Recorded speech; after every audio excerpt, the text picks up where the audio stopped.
One of my clients asked me, or rather, this was their comment. She said, one of the top CEOs in the organizations in Nairobi here, she said, I want to eliminate the word just from my staff's vocabulary.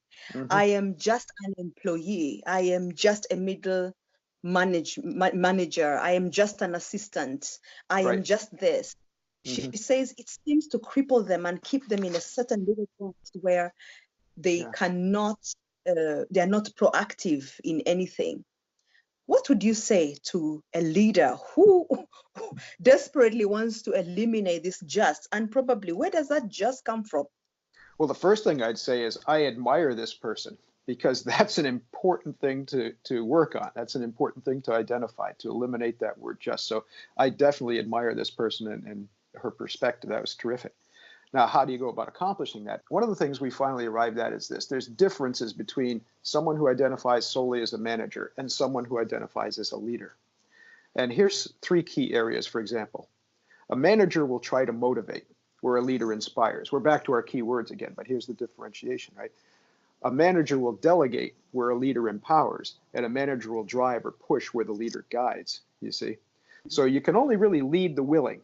Right? Our definition of a genuine leader is someone with the ability to attract and serve willing followers, an emphasis on the word willing, right? So if someone's unwilling, well, then we have another decision to make. And sometimes it means we're going to let them go, right? We're going to fire them because they may be negatively impacting the people around them as well, right? Nobody likes a negative attitude, negative mindset.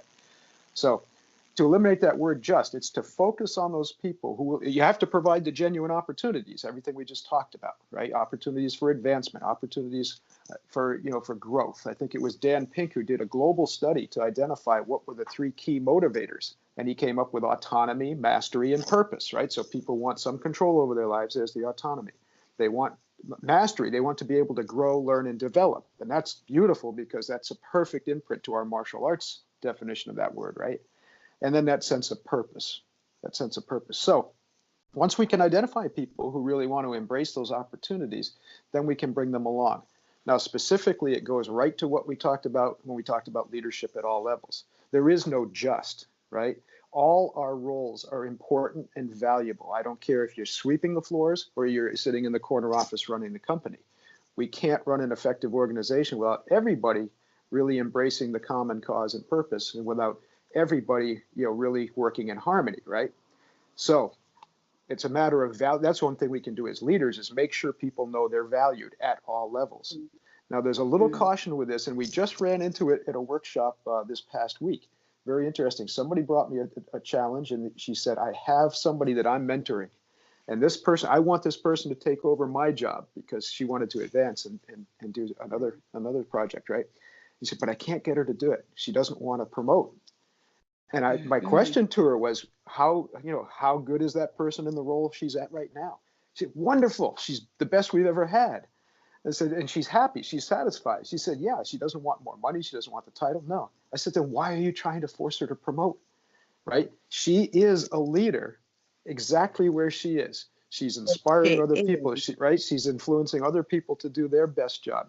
She serves without question, right? She serves people up and down the hierarchy you talked about. And so she's a very, very valuable person in that position.